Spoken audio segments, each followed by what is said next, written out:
Okay, what is Bitcoin? Bitcoin is the first engineered monetary system in the history of the human race. Full stop. So now to explain it, the first question is, what's money? The second question is, what's the problem? And the third question is, what's the solution? Right. Bitcoin is the solution. Now go back to the beginning. What is money? Well, an economy consists of goods, services, and property. You know, I want you to do something for me. I want that product. I want you to manufacture something for me. I want that house. I want that land. That's half the economy.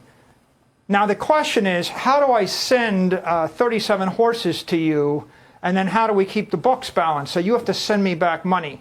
Money is socio-economic energy.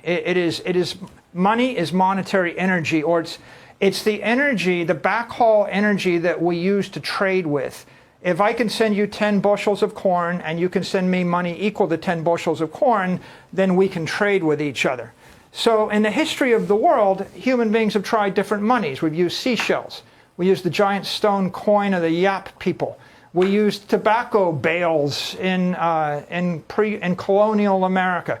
We've used copper coins, silver coins. We've used stone coins. We use glass beads in Africa. These are all types of money. Eventually, we got to settle on gold and gold coins as money. But gold was never fast enough as money. How do you move 10 tons of gold from here to there? So ultimately, people used ledgers. And those ledgers were issued by a merchant, or they were issued by a mayor, or they were issued by an emperor. And you know, you can go back 5,000 years and you can find Sumerian tablets in clay where they've etched in like 37, bushels of oats in return for something. These were the ledgers. So money is that shared ledger of who owes what to whom. And a lot of times the money is a token, like a glass bead. But the problem with a glass bead is, if the Africans use a glass bead and the Europeans show up and they can manufacture 1 million glass beads, the Europeans dump 1 million glass beads on the Africans lose their homes and their livestock and all their wealth, and they're impoverished. So if you have weak money and someone else has strong money, if they can manufacture the money, like in the Pacific Islands, they use stone coins. Some European showed up in a ship and he realized that stone coins are rare on one island, but they're very plentiful, big stones on another island. He sailed to the other island, picked up the stones, brought them back to the first island, and enslaved everybody on the island. It's like, problem. So the problem with money is, how do we keep track in a fair distribution of who owns a claim to what? If there's $100 million worth of capital in the economy of products and property and corporations and the like, you have to have $100 million of money. Now, if I issue $100 million of currency, it equals all the stuff in the economy. Now, if I start to inflate the currency and I issue another $10 million, yes, now I've taken 10% of the economy and given it to my friend. That's the inflation rate. If I keep inflating the currency, if I double the amount of currency, but the amount of stuff in the economy is constant, well, then the price of everything that's scarce and desirable doubles. Yes. Okay. If it's not scarce and desirable, it won't go up. But if there's 100 things and there's 10 times as much money, it stands to reason that the things cost 10 times as much. So money is economic energy. The problem is inflation. Because in the history of the world, we have inflation. When the Romans created gold coins, they start with a certain amount of gold, and they would debase the currency, right? Yes. They would cut the amount of gold or cut the amount of silver in the coin, and when they cut it to a small enough level, no one would take the coin anymore. So the mercenaries don't want the coin, the emperor can't pay the mercenaries, the empire topples. If I just issue you paper, whatever the paper might be, and then I triple the supply of the paper, eventually the currency collapses. So the problem with currencies in the history of time is the trust in the issuer. You're trusting an individual, right? You're either trusting a banker or a J.P. Morgan, or you're trusting a family, the Rothschilds, or you're trusting a king or a prince, or you're trusting a mayor, or you're trusting a government. Now, if we look at the modern era, economists like Saifedean Ammous, who wrote the Bitcoin Standard, he estimates that the inflation rate in the modern era, dollar weighted, is 14%. Okay? Think about that. For the last decade, on average, all in the world, we've been inflating the currency by 14% per year. Now, it happens that that's equal to the rate at which the S&P 500 index is going up, 14% on average a year for 10 years running. What's the issue? Well, what is inflation? It's not really well understood. Some people think it's CPI. CPI is the rate at which a market basket of consumer goods is going up, but the government gets to pick the basket. I've noticed. Okay, if I pick things like Domino's Pizza and streaming YouTube videos, they will never go up in price. I can actually adjust the basket, so I just pick things that don't go up in price.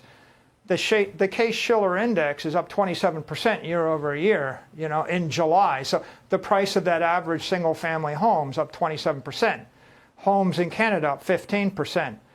The S&P index is up 34% this year over 12 months. What's the inflation rate? If you wanted to buy a basket of desirable stocks, the inflation rate is the S&P index. So I can calculate any inflation rate I want. Inflation is a vector. If I want to be rich, then I need to buy scarce, desirable assets. So my inflation rate is the rate at which Picasso's and Leonardo da Vinci paintings and stocks and property in New York City is going up in price, or a house in the Hamptons. That's a high inflation rate. If I want to be a consumer and live in my parents' basement and order Domino's Pizza and take Ubers and watch Netflix and stream YouTube, the inflation rate will be the CPI. It'll be very low. So you can have any inflation rate you want. As a practical matter, the best inflation rate for an investor or for anybody that wants to stay wealthy or be wealthy, if you're concerned about maintaining your economic purchasing power, it's the monetary inflation rate, the rate at which the supply of money is expanding. The supply of money expanded maybe 10% for a decade before COVID, and the S&P went up 10% a year. We know the money supply expanded 30% post-COVID. The S&P is up 34%. The Fed stepped on the money printer. The same with the EU Central Bank. In the Western world, in the strongest countries, we see the money supply expanding 20, 25% or more per year. The currency is collapsing. It's losing its value. It's being devalued. In weaker countries, go to Argentina, the official inflation rate's 45%, the unofficial inflation rate's 85%. Go to Venezuela, the inflation rate, the currency's collapsed 98%, 99% in a year. Same in Lebanon, 90% currency collapse in a year. So what you have right now going on in the world is currency collapse, which we call inflation. And the mainstream view of inflation is it's only CPI, and sometimes it's PCE. It's an index of things not including the highly volatile food and energy. Right. But in what universe can you live without food and energy? Exactly. But it's not really good. Like, common sense says, if everybody tells me inflation rate's 2% or 5%, but the houses are costing 20% more, or 15% more, and everything, if you talk to anybody that manufactures anything, they'll say that the prices are up 20%, 25% year over year. So how is it I'm supposed to actually buy something? How do you buy a share of stock that went up 34% a year when you got a CPI adjustment of 2% or 5%? So it sounds like the people causing the inflation are lying about the inflation. Classically, I just first of all, if you define inflation as the CPI, you're using simple arithmetic to describe the economy. You can't describe the economy and model it with simple arithmetic any more than you could describe fluid dynamics or aerodynamics with simple arithmetic. Right? The fluid is flowing around the airfoil. You have to have n-dimensional, algebra and vector calculus to describe a complicated phenomena. The economy is a complicated phenomena. Another way to say it is the price of everything is varying everywhere at different rates all the time. Right. Common sense says the price of housing in the Hamptons is going up at a different rate than the price of land in Kansas and the price will be going, and the price in a certain jurisdiction for a certain use, subject to certain regulations, will go up at a different rate than another jurisdiction for another use. So the problem is inflation. Inflation's a phenomena whereby a government authority prints more currency, right? And why do they print more currency? Because if I want to pay $1 trillion bill, I either have to tax you $1 trillion or I have to print $1 trillion of money. Turns out that it's a lot easier to print money than it is to tax people. And so it's either inflation or taxation. Throughout the history of the world, from Roman emperors before, every single coinage system, every monetary system ever established collapsed because of inflation. If you look at the history of the Sumerian states, the Persian states, the Greek states, the Roman states, Middle East, look at all the Renaissance Italian states, look at every king of England. If you just go forward, you find every one of these currencies started by I issue a coin with this much gold in it, and then I cut it, and I cut it, and then I go to silver, and then I go to copper, and then I coat it with some brass or some nickel. You remember what happened in the U.S. where we used to actually have silver quarters, yeah. And now we don't because the silver was more valuable than the quarter. Yes. Why? Right? We're debasing the currency, right? So the problem is inflation. And inflation, just to be really clear about what you just said, which is fascinating, is caused by expanding the money supply. Yes. Simply put, you live in a town, there's 100 nice houses, there's $1 million in the money supply, the mayor prints another $1 million, distributes it to the citizens, what's the price of the house do? Right. And you're saying that inflation is always the cause of the collapse of the currency, and the collapse of the currency sounds to me like it's the cause of the collapse of the civilization. Yep. Because if you look at all these wars, right, how long does a war go on? In World War I, every single nation went off the gold standard within a week of the declaration of World War I. The Germans, the French, the Brits, the Americans, we printed money. The money got debased.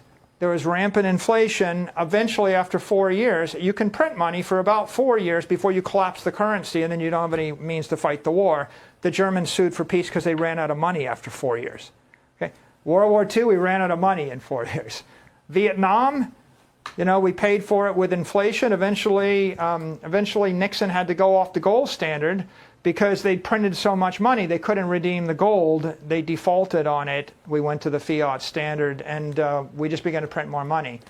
You'll find that throughout history. And of course, put yourself into the position of the Roman emperor or the city mayor or the noble. You have a monopoly on the coinage. You need to pay the army. You can either go to everybody that lives in your nation and take half their stuff, or you can just print twice as many coins. But I thought the whole idea behind modern monetary theory was as long as you have the world's reserve currency, inflation isn't a threat to you. Well, if you print, how would you say this? If there's a certain amount of goods and services and capital in the economy, and you just keep printing money, you're not creating any more capital in the economy. You're not creating any more products. You're not creating any more buildings. You're not creating any more services. All you're doing is doubling and tripling the amount of currency. So if I just gave everybody in the United States $1 billion and everybody went out to buy a Ferrari, right? Would there be 250 million Ferraris? Like, I can print the money, right? Like, look at Venezuela, look at Zimbabwe. They can print the money. You can give someone $1 trillion note, but that doesn't create more stuff, right? You're just creating paper. So ultimately, that inflation, it works only to an extent if you can export it. And what you're doing is you're not creating anything. What you're doing is you're redistributing wealth. Like, if there's $10 billion in the economy and there's this much stuff, and I give $1 billion to you, you now get 10% of the stuff from somebody else, which means that everybody else lost 10% of their stuff, right? As I inflate the economy, inflate the currency, I'm actually redistributing wealth from those that store their life savings in currency or currency derivatives, in cash. If you had $1 million in the bank 12 months ago, today it buys you 34% less. right? The S&P is up 34%. You have $1 million. If you put it in the stock market, you've got $1.34 million. If you hold it in cash, you've got $1 million. If you go to buy a stock now, it costs you 34% more to buy the stock. If you go to buy a house in the Hamptons, it's 40% more to buy the house in the Hamptons. You know, if other things are going up in price, your cash is fixed. So it turns out that you've got some people that don't have net cash positions. If you're a sophisticated investor and you're wealthy, all of your assets are in property. You have buildings, you have companies, you have real estate, you have collectibles, you have sports franchises. Right, you have things. If you're middle class, working class, you're working for cash, and whatever cash you've got, right, is either sitting in the bank or you don't have a lot of net cash. So the real significance here is if the dollar loses 20% of its purchasing power each year, then the value of your salary is deteriorating by 20% a year. It's not falling at the rate of CPI inflation. It's falling at the rate of monetary inflation. The road to serfdom is working exponentially harder for a currency growing exponentially weaker. Okay? That's the problem. You're a dentist, you're generating 5% more a year for a decade. I'm inflating the money supply at 20% a year for a decade. If you save every penny in 10 years, you'll be able to buy 1/4 of what you could have bought today because the price of housing is going up at 20% a year, and you're just not ever going to catch up, right? Because you're getting paid in currency. The only way you can actually stay ahead is to grow your cash flows faster than the rate of monetary inflation. And that's why the rate of expansion of the money supply is so critical. And that there's not even a word for that other than cost of capital. The best surrogate for monetary inflation, in my opinion, is the S&P index, a distributed market basket of scarce desirable products. So money is energy. The problem is inflation. If we're inflating at 10% a year, you know, you've got 10 pints of blood in your body. When you go to give blood, I take a pint out. When I take a pint of blood out of your body, you lose the red blood platelets. Anybody common sense knows you run the Boston Marathon the next day, you got a problem. You can't perform as an athlete. It takes about 4 to 6 weeks to replace the red blood cells. So when I take a pint of blood, you're not going to be able to perform for a month to two, probably 2 months later. Now, imagine if I actually took a pint of your blood every month, forever. That's inflation. So I'm running an economy, I'm the king.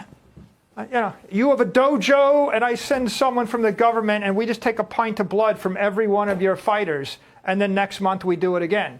And next month we do it again. And next month we do it again. Now, what do you expect your athletic performance to be? In decline. Yeah, that's the problem of a currency which is collapsing. But let me tell you, that's 10%. Venezuela's not 10%. Zimbabwe's not 10%. The Argentine peso was 1 peso to the dollar 20 years ago, and it's pushing toward 200 pesos to the dollar today. They've lost 95, 98, 99%. In a hyperinflating economy or a rapidly inflating economy, you're not losing 10% of your economic value a year. You're losing 20 to 25 to 30 to 40.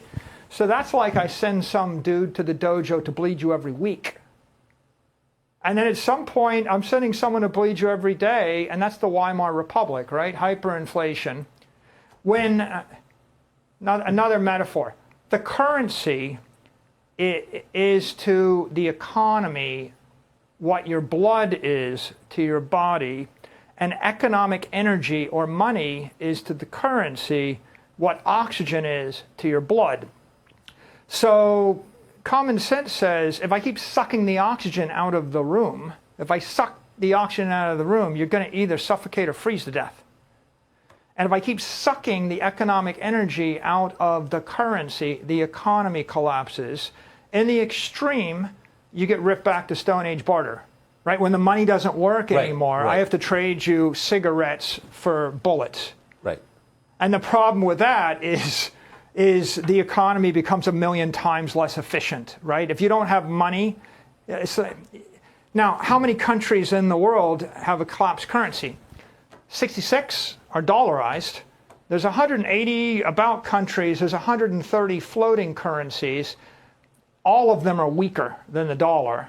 The US dollar is the world's reserve currency. The US dollar is expanding. It was expanding 10% a year for a decade, now expanding at 14% a year. It expanded 34% over the past 12 months. The dollar is weakening. Okay, it's like the oxygen is getting sucked out of the room. So Tucker, if I told you the oxygen is getting sucked out of the room and there's an oxygen mask drops out of the ceiling over there, what would you do? Run for it. Yeah, put the oxygen mask on. Bitcoin is the oxygen mask. Bitcoin, the idea of Bitcoin. Let's move to the third spot. Let me pause and say, right? You've made the most compelling case I've ever heard for the need for something like Bitcoin. So you're saying, just to make sure that everyone's following this, the whole point of Bitcoin is to escape the inflation vortex that has consumed all these previous empires. The point of Bitcoin is to fix the money. And money is energy, and energy is life. And if I keep sucking the energy out of the economy, I'm sucking the oxygen out of your system. Either, under the best case, you perform poorly. Under the worst case, I suffocate you to death or freeze you to death. That's the problem. That's why empires collapse. That's why economies collapse. And the problem, it's not just a problem for an individual. It's not just a problem for a family. It's a problem for every institution. It's a problem for every company. It's a problem for every city, every municipality, every government, every civilization. They all have this problem. And you can generally trace the problem to, I fought a war I couldn't afford to fight. And I paid for it with money I didn't have. Yeah. Right? If you declare war on COVID, you've got a war. You declare war in Vietnam, you declare war on fill in the blank. History is full of wars. If I had to fight them with taxes, then eventually my population would say no more. We don't want to pay the tax. If I fight them by inflating the coinage, then I get a couple of years, 2, 3, 4 years before people realize it. Eventually, I just collapse the currency. So, money is essential to civilization.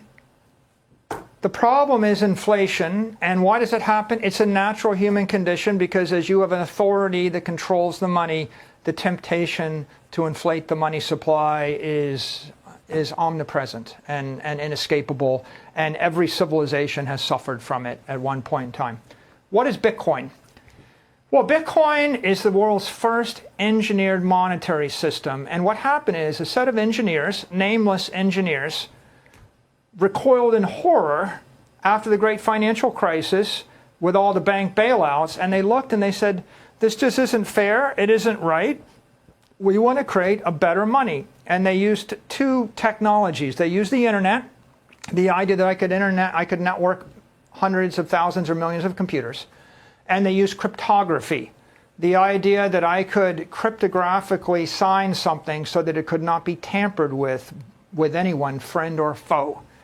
And using those two technologies, they conceptualized the idea of an immutable ledger, if you will, a bank in cyberspace. What if 100 people got together, 100 people with money got together and they said, we're going to create a bank in cyberspace. And we want to put our money there and we don't trust each other. We don't trust the government. We don't trust any corporation. We don't even trust any one computer. So we create a program that keeps track of a ledger, 21 million coins or shares in the bank, divisible by 100 million, called down to a Satoshi. So 2.1 quadrillion Satoshis. You don't have to know that. All you need to know is there's 21 million coin units. You can't make any more. And they wanted to create it so that they could send their money to each other, to anybody in the network. They could store it for 1,000 years, 10,000 years, 1,000,000 years, forever. And they don't have to trust anybody. So they created this idea of Bitcoin. It's an asset that's protected by cryptography, and it's stored on a ledger. The software administers the ledger. The twist is we distributed the software on thousands and thousands of separate computers. Every Bitcoin node is running a copy of the ledger.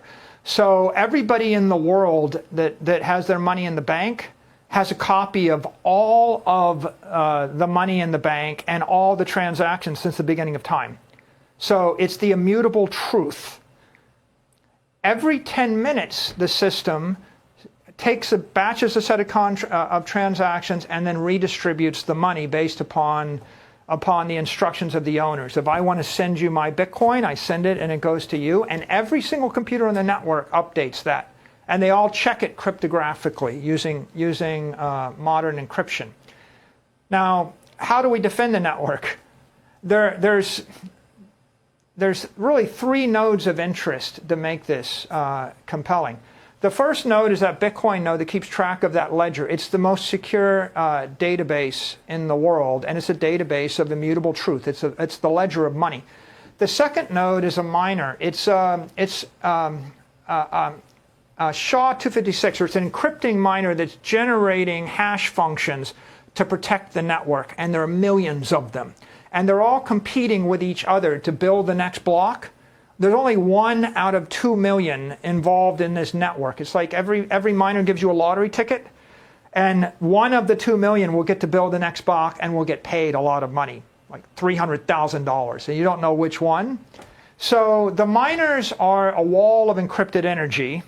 They're converting electricity into hashes, and then inside that wall of electricity, or wall of energy, is the Bitcoin ledger, which is distributed in a decentralized fashion.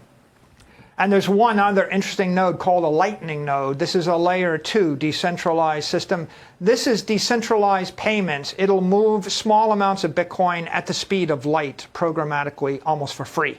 Okay, so Bitcoin is a decentralized piece of software. The brilliance of it is it's a bank in cyberspace that nobody controls, nobody can corrupt. It's a bank run by incorruptible software offering a global, affordable, simple, secure savings account for everybody on Earth that has neither the means nor the inclination to run their own hedge fund. Right? You have some money, you have life savings, you simply don't want to lose it. You want to put it in a bank. So Bitcoin is that bank in cyberspace. These engineers came up with this idea. Who are the engineers? Well, we don't know. We know some of them. They're the cypherpunks. They were into cryptography. The most important of them was Satoshi, who we don't know who it was. Satoshi wrote the white paper, created the first version of Bitcoin, gave it to the rest. And initially, there wasn't any money in the network. They just ran it for a year as a hobby, right? And then over time, there was a famous transaction where somebody bought a pizza, right, for like 10,000 Bitcoin, one pizza. And that was the first transaction. And then the network gradually began to monetize as people bought into the network. And so it's like a fire in cyberspace. Should we be nervous that we don't know the identity of the founder? No, I don't think we should be nervous. We should be joyful, because for Bitcoin to work, it needs to be money of the people. It needs to be not controlled by any individual. It needs to be not under the thumb of a founder or a corporation or one strong holder. The most important thing Satoshi did was he created this gift. He gave it to the world. I assume a he. Some people think she. Some people think it's multiple people. But Satoshi gave this gift to the world and disappeared. And Satoshi mined about 1 million coins getting it started, but those coins never moved. Never. They've never been moved. Satoshi's never appeared again. And then the network was in essence a community development all around the world for the next decade, and it's simply grown from $1 million in the bank to 10 million to 100 million to 1 billion to 10 billion to 100 billion. In March of our second quarter of 2020, it was about $180 billion in this network, and that's where I got involved. I was late, but when I got involved, what I saw was a an engineered monetary asset, a digital gold, if you will, sitting on an open big tech monetary network. And I said, this is an economic imperative because this solves the problem of inflation for a corporation with lots of cash. I had a lot of cash, and I thought I was going to lose all of it if I didn't invest it in something. And I said, it is also a moral imperative. This is a technology to give property rights to 8 billion people on the planet that don't have property rights. Right? Bitcoin is the highest form of property the human race has ever invented. And I'll explain why in a second. There's 2 billion people that don't have a bank.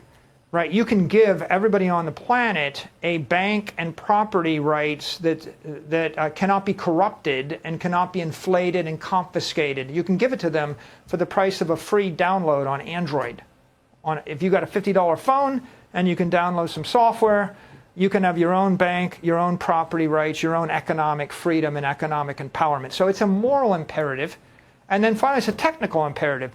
You're talking about the digital transformation of everything else. The digital transformation of property, of gold, of banks, the digital transformation of war, the digital transformation of government, of security. It's a deep idea, but in essence, if the economy's got $500 trillion worth of property and corporations and stuff in it, well, digital property as capital, as money, is worth that amount. It's worth half of everything, right? And so we never figured out how to digitally transform money or digitally transform capital.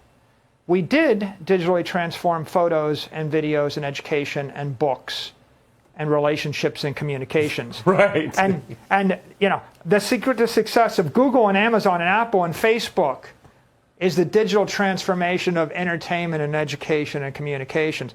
But think about what it means to digitally transform $10 trillion of gold or $100 trillion of property or $100 trillion of currency.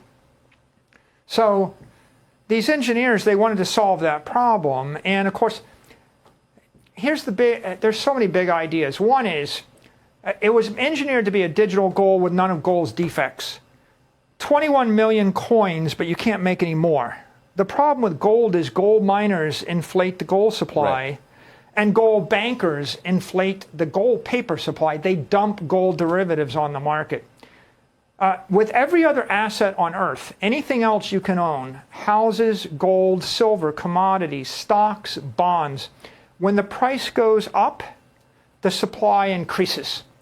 If I increase the price of any stock by a factor of 10, the company issues more stock. Of course. If I buy all the bonds, all the municipal bonds, the price of bonds go up, people issue more bonds. Right? If I drive up the price of gold by a factor of 10, people print more gold or mine more gold. Bitcoin's the only thing in the world that's inelastic to price. If the price of Bitcoin triples, you can't make any more. If the price goes up by a factor of a million, you can't make any more. Now, so Tucker, let me just give you one more engineering insight. In engineering, there's something called conservation of energy. Yes. And the whole point of conservation of energy is energy can either be made or destroyed. There has to be conservation of it. The mathematical metaphor, the mathematical analogy to that is proper math. 10 plus 10 equals 20. 2 plus 2 equals 4. If 10 plus 10 ever starts equaling 18, you got a problem. Yeah. If you have a bathtub and there's a leak, if you have a swimming pool with a leak, if I have an electric system with a short circuit, if I have a leak in my engineering system, nothing works.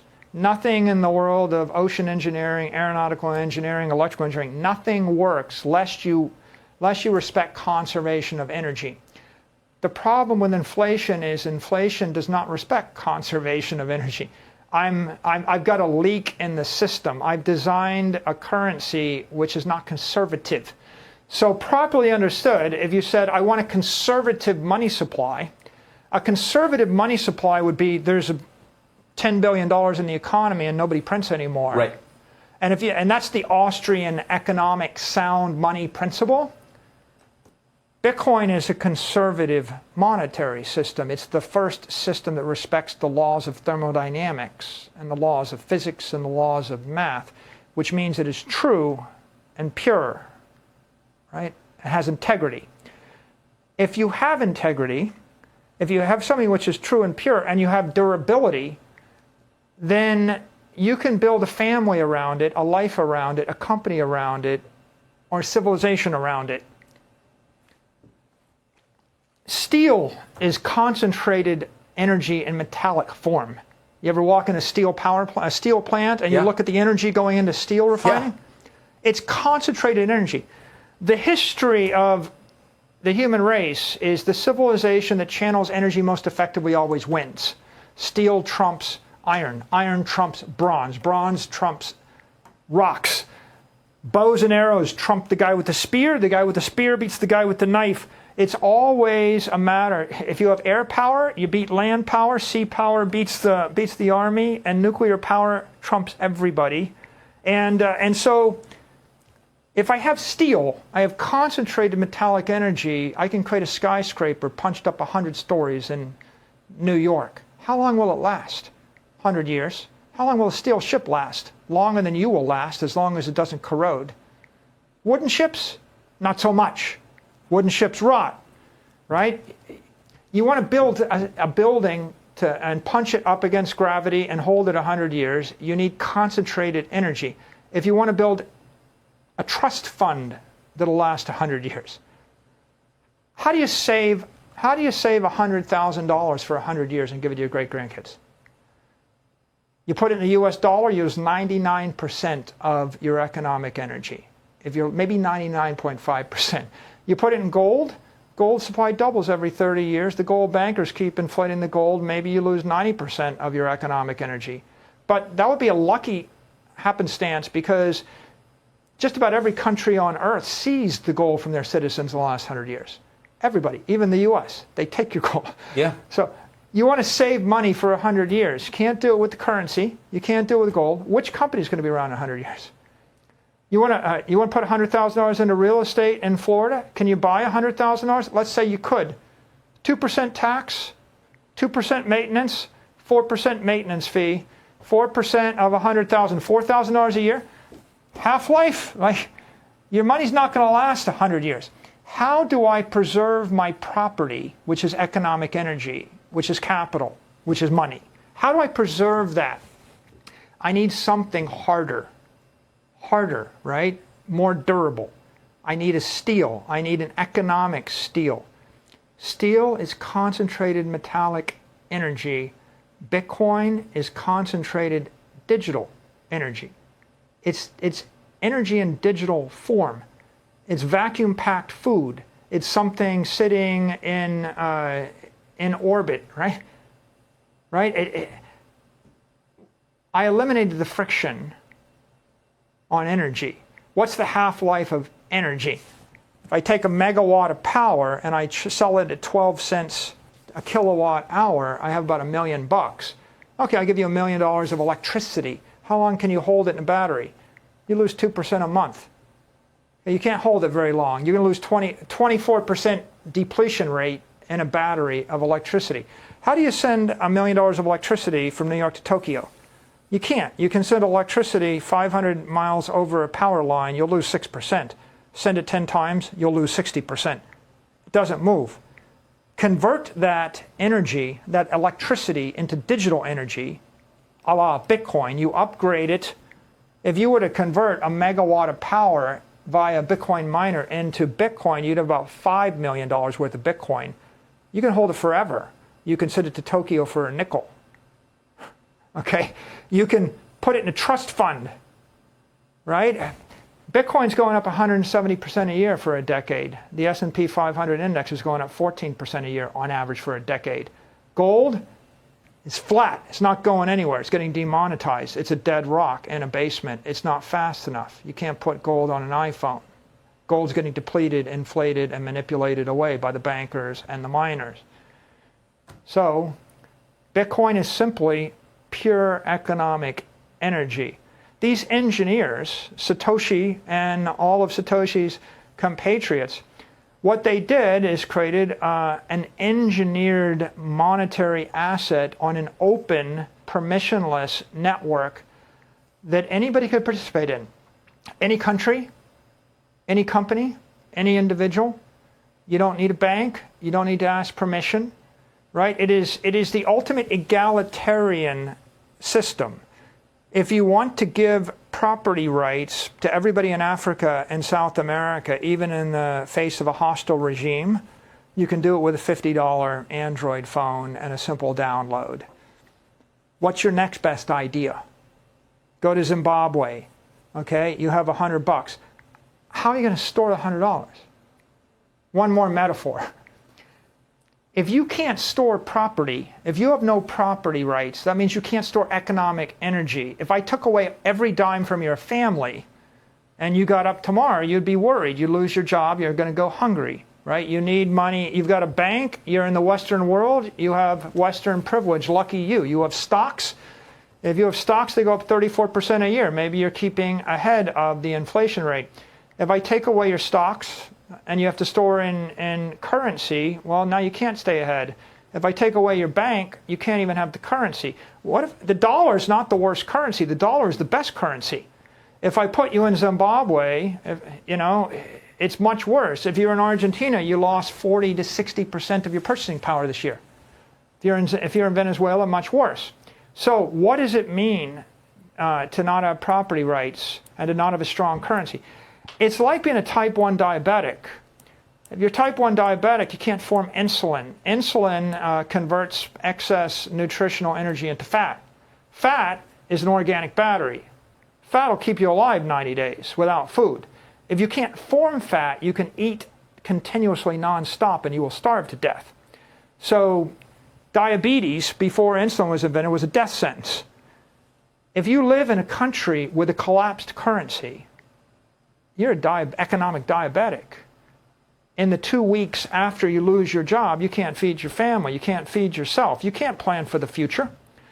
So now we're back to what's the basis of civilization and what's the basis of virtue in a society. So you got to be able to plan for the future. You got to look out 10 years and believe that you can provide for your family. What's the point of investing in something if you think that everything's going to hell in 5 years or 10 years? The remarkable case you just made on behalf of Bitcoin is predicated on the idea that Bitcoin is safe. It fundamentally is as a software matter that it can't be hacked. You said that the database that undergirds it is the most secure in the world. Why are we so positive that when the CIA can be hacked, that this can't be? Yeah, when we started down this journey, we were looking for digital gold. We're looking for engineered perfect gold that you can move at the speed of light and program on a computer. Yes. And the theoretical answer to that is a crypto asset that's got a fixed supply that's secure. Yes. So we went on this search, and there are 10,000 cryptos, Tucker. Yes.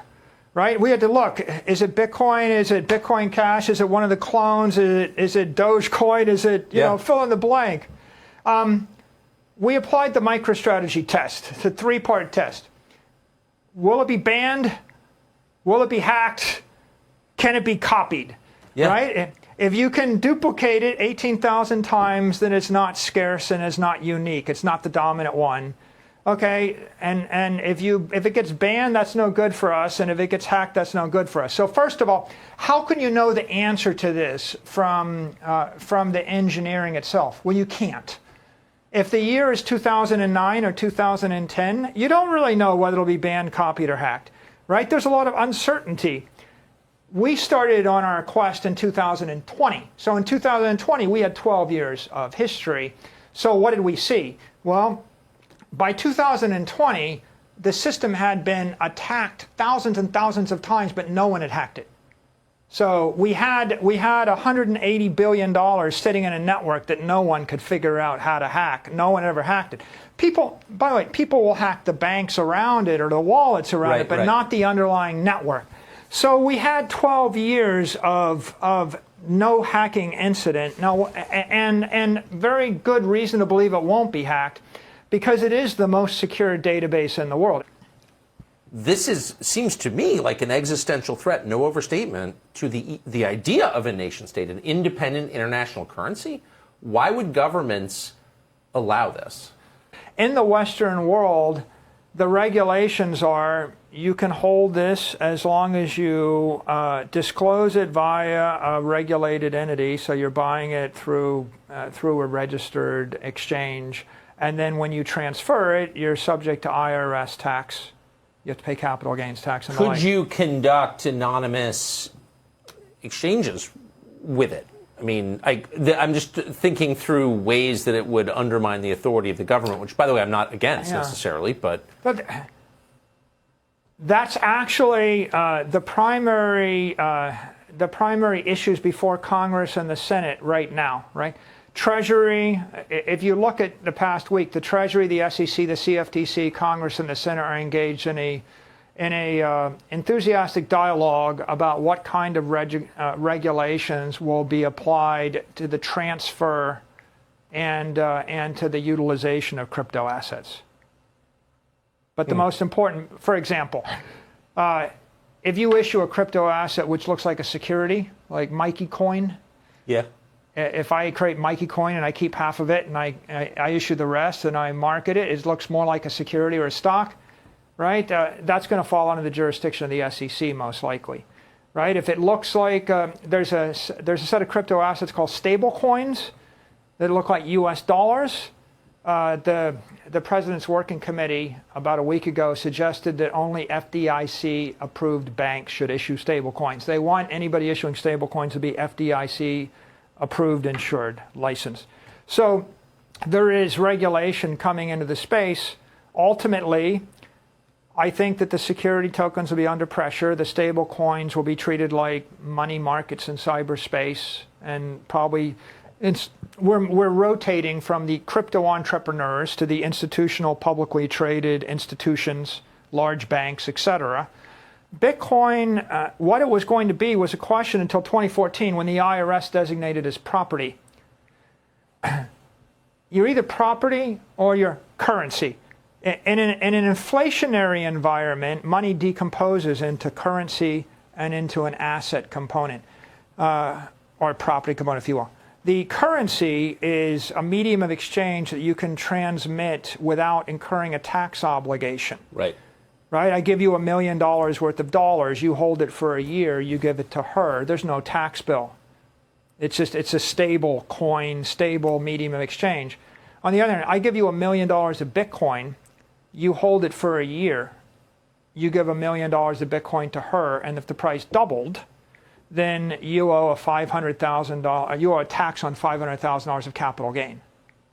See, or actually, maybe in that case, right? You transferred $1 million of Bitcoin with a basis of 500,000, a capital gain of 500,000. You owe capital gains when you transfer. But could I make that? And not that I'm a criminal or anything, but I don't know. I don't think everything needs to be monitored by the government. Could I, under the current system, transfer that Bitcoin to someone else without the government knowing? I think right now in the U.S. and all the institutional custodians I know of, if you go above $10,000, which is the AML limit for most banks, they're required to disclose that. Right. So we're moving to the point where if you're transferring property, like if you wired me $1 million with Apple stock, right, there'd be a tax bill on that. Oh, for sure. If you wire me $1 million of Bitcoin through any kind of institutional exchange, there's a tax bill on it. Is it possible to buy and sell Bitcoin outside of institutional exchanges? There are peer-to-peer networks, and there's a lot of back and forth over whether or not those are allowed or not allowed, and it varies by jurisdiction. So I think that that's going to get regulated, and it is regulated differently in every jurisdiction. Generally, the scurrying is what's the regulation around tax, transfer, disclosure, anti-money laundering, counterterrorism disclosures, right? Is the disclosure none at all? Is the disclosure above 10,000? Is the disclosure 600? Right. And so all of the sparks are around how much economic freedom, right? And they have different impact. For example... By the way, could you, when you use the terms terrorism and money laundering, can you use air quotes? Do you mind? Yeah. Sorry. It's above my pay grade, Tucker. Okay. So, Right? All above my pay grade. yeah, right. Now you got to put Here's my key point, right? You're a family, you're an institutional investor, you're a corporation, you see inflation. You either buy some land, Yes. you buy some stocks, you buy a bunch of gold, or you buy Bitcoin. Why would you buy the Bitcoin? Because you want the apex asset. Exactly. You don't want the dilution of gold, you don't want the dilution of stocks, you don't want the property tax on property, you don't want the maintenance headache of property. All other forms of property can be impaired, confiscated, inflated away. All other forms of property, right? You have rental buildings in New York City and there's a rent control and you can't evict your tenants and there's a property tax and it's hard to sell it and you got to maintain it. And so all other properties that come with a maintenance cost, they come with a risk.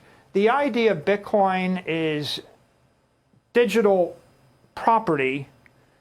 It's digital gold, it's digital property, it's digital money, it's digital energy. The idea is let's create something pure.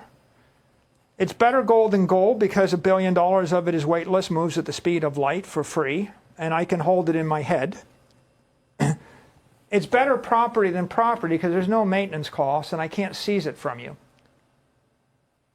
It's better money because for the same reason, it moves at the speed of light, it's programmable.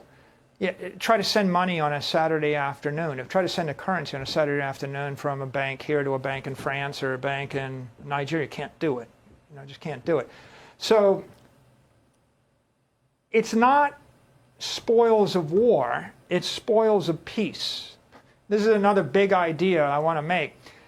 With everything else, if we monetize, if we have a bunch of money, if I give you $1 million and I tell you to go buy stuff with it and you buy gold jewelry and a house and a car and a whatever and I want it, I put a gun to your head, give me your stuff, Tucker, and you say no, I shoot you and take your stuff.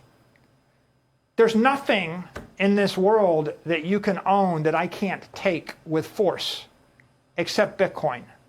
Okay? If you take the $1 million and you buy Bitcoin, and you take personal custody of it and you own the keys password is in your head. I hold a gun to your head, give me your Bitcoin, you can say no. Now, I can still shoot you in the head, but I don't get the property. You see, you can take it. This is the only property in the history of mankind, Tucker, you can take to the grave. The pharaohs wanted to take their gold with them to the grave. They created these pyramids to bury themselves with gold, but grave diggers and grave robbers steal the gold. You can't take anything else with you, but you can take the password in your head. Why is that significant? Well, you study the history of the Jews in the 30s in Nazi Germany, and most of them left with, if they were lucky, 10% of their assets. They would have left with all their assets if their assets were in Bitcoin. They couldn't move their house. They can't move a building. You can't haul the gold. Maybe you try to smuggle diamonds, not very good store of value. It's the history of every diaspora, every people. When you leave, when the Jews got driven out of Spain in, 1500, during the Inquisition, it was all over property, right? They're stealing their property. So what are property rights? Property rights is you can own stuff and no one can take it away from you. I had $1 million in a bank in Argentina 20 years ago. It was in US dollars. The peso was 1 to the dollar. The Argentine government sent a memo to the banks, forcibly converted everybody's dollars to pesos, and then forcibly devalued the peso 10 for 1. And I woke up the next morning and I had $100,000. I had $1 million the day before. They stole 90% of all the currency from everybody in the country overnight on a fax, without a law, without an army. Now, how hard would it be to take all of the property of everybody in the country with Bitcoin? You have to go arrest 60 million people, sweat them all in a jail for 90 days. How do you arrest 60 million people and sweat them in jail for 90 days? It's like 1 billion times harder. So Bitcoin is property rights, properly understood, and that is an important economic empowerment. It's a protection of individual liberties. It's John Locke's dream, life, liberty, and property. go west, young man. Why'd people come to America? Because if you were Catholic in Northern Europe, they took your land and property. If you're Protestant in Southern Europe, they took your land and property. If you're a Jewish person everywhere, they're always taking your land and property. Everybody went to America so that they could actually have freedom and have property, and no one would take it at the point of a gun, and they kept moving west. Bitcoin is moving your property into cyberspace, where it's protected by a wall of encrypted energy against those that would do you harm. And because it's the hardest to tax, and it's the hardest to steal, and it's the hardest to confiscate, it makes it the last thing in the world you're going to attack, the path of least resistance. Right? When it's time for me to tax property in California, I'm going to put a tax on the building. Buildings don't move. If I put a 2% tax on the Bitcoin's moving to Wyoming. If I put a 2% tax in Wyoming, it's moving to whatever state in the union they didn't tax it. And when the entire country taxes it, it's moving to Monaco. And if everybody, in Monaco taxes it, I can sell it to someone in China, right? It's universally desirable, scarce property, hard to steal. You can sell it, you can put a lien on it, you can mortgage it, you can develop it, you can protect it. And if your choice was take all your money and invest it in buildings in the city of your choice, or invest it in a company or securities, or invest it in collectibles, all those things are subject to expropriation, confiscation, inflation, taxation. This is the first time we kind of solved the problem. So, does it make sense? As long as it's secure and can't be copied, and we had to wait 12 years. 10,000 times people tried to copy it, they all failed. Right? Was it hacked? No. Will it be banned? Well, here's the thing that's happened in the last 12 months, Tucker. The IRS said it's property. It's important for it to be property, not currency. Currency is the provenance of the government, right? Every powerful government will have a currency. Every weak government will have a collapsing currency, and every failed government will lose their currency privileges. Hence, 66 countries dollarize. There's going to be collapse. 100 countries will probably lose their currency privileges. Eventually, you got the CNY, the USD, a few powerful second-level currencies, and then name one currency in Africa that you would rather hold than the dollar. There's just one. Name one currency in South America you'd rather hold than the dollar. There isn't one. Why hasn't the dollar spread to everybody's iPhone and Android phone? They're waiting for the crypto rails, right? At the point that I can download a mobile app, load it up with $87, every other currency in the world starts to collapse into the US dollar, assuming the United States embraces it. So why has the United States embraced it? The United States has embraced it. Why has the Chinese nation been a bit skittish about it? Well, China's got a wall, and behind that wall they have capital controls. They don't want capital to flow freely. A Chinese citizen can't take $1 million out of China. They just can't. Behind that wall, they block Google, they block Facebook, they block Twitter, they block the free flow of capital. That's how they control their system. They print Chinese currency. If there was a free flow of capital, all the current capital would leave China. They'd have a problem. So they've got their system. And in the West, we've got a Western system where we allow Google and Twitter and Facebook. And the Western system is based on the English language, Western values, generally Western law, US dollar, Bitcoin, right? In the last year, the US has embraced Bitcoin. The Chinese have rejected Bitcoin. At this point, you have Jerome Powell saying, this is an asset. It's not a currency. It's an asset. You have Gary Gensler, the head of the SEC, saying this is an asset. It's a scarce, speculative asset. They say it's speculative. Of course it's speculative, right? If it wasn't speculative, then $100 trillion would flow into it. It would have grown by a factor of 100 by now. I mean, there has to be some risk. It's a speculative store of value. Christina Lagarde says it's an asset. Even the bankers, when they're criticizing, quote unquote, they say it's not a currency, it's not a medium of exchange. Yeah, you're right. It doesn't need to be a medium of exchange. You don't need it. You don't need to replace the US dollar in the Western world to fix things. What you need to do is give people a savings account. I want to hold 1 month of my salary in dollars. I want to store everything else for the next 10 years or 100 years in an asset which is going up in value. So if you look at what's happened, the administration's in favor of this. This is a broadly bipartisan thing. Cynthia Lummis stood up on the floor of the Senate and said, "Thank God for Bitcoin. Bitcoin is sound money. It's sound money to the right. It's sound money to the left. Who doesn't want to economically empower everybody on Earth, right? It's good for everybody in the world." There's broad support in the Senate. There's bipartisan support in the Senate and broad support in the House. There's broad support in the administration. People were a bit confused that it might be a currency and it was going to replace the dollar, and if so, then that's an existential problem. But once you take that turn, you say, this is not a problem for the dollar. This is us replacing the foundation of the economy that currently rests on other fiat assets, which are imperfect, inefficient. Right? The first thing that collapses is gold. Gold has been collapsing for a decade. Gold's down 4% in the most inflationary year of our business career. It's down 4%. Bitcoin's up 340%, Tucker. What's Bitcoin trading at right now? 66,000, 67,000. Last question. If you had to call it, how high do you think in the next 5 years Bitcoin could get?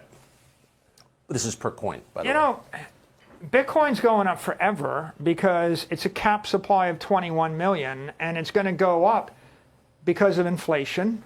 Right? We're going to increase the supply of dollars, and Bitcoin's going to be fixed, so in dollars it goes up.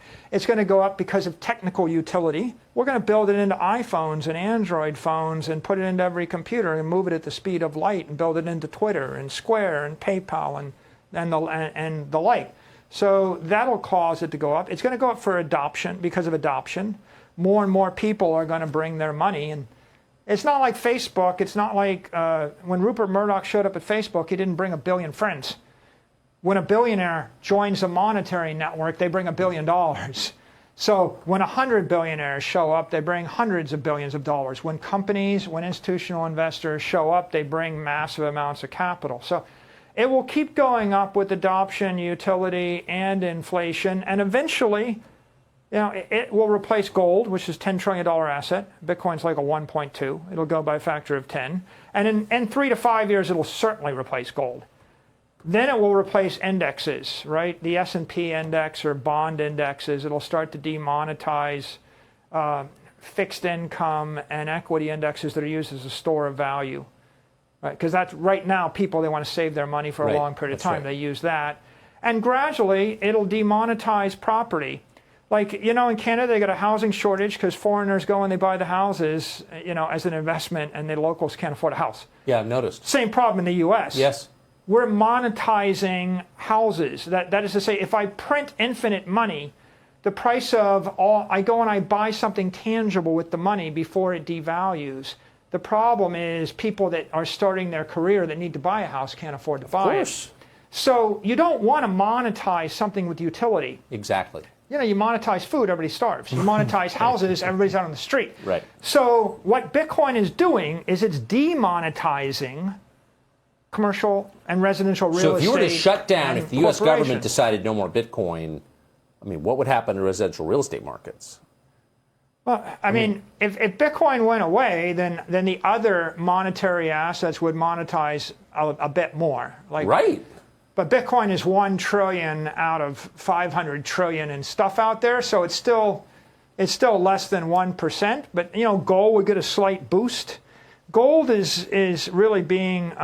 Why is it gold didn't go up 34%? Gold underperformed the S&P index in a year of political unrest and massive rampant inflation. It's the 1 year in 40 years gold should have gone up in price. Why? Because everyone looking for a non-sovereign store of value grabbed the crypto gold. Right? They occupy the same niche, non-sovereign, sound money, store of value, not related to cash flows, can't be mucked with. But the problem is gold can be corrupted. Gold is corrupted by gold miners and gold brokers and gold dealers. Bitcoin can't be corrupted in that way because you can take possession of your own Bitcoin and the Bitcoin miners can't make anymore. So people say Bitcoin is fixing things, right? Fix the money, fix the world.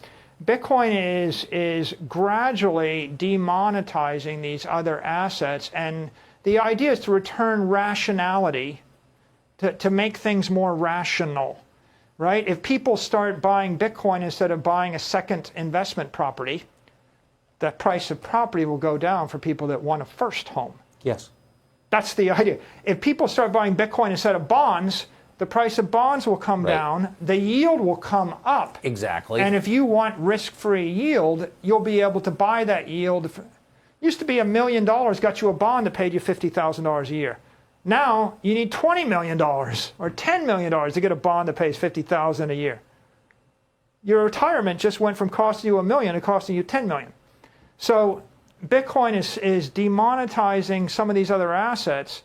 And the stock market, all these meme stocks, these are all symptoms of too much money, right? And the sky-high P to E ratios. So the big picture, the big idea here, Tucker, is the average American, the average wage earner is forced to take their life savings and gamble it in the stock market in order to avoid losing their life savings.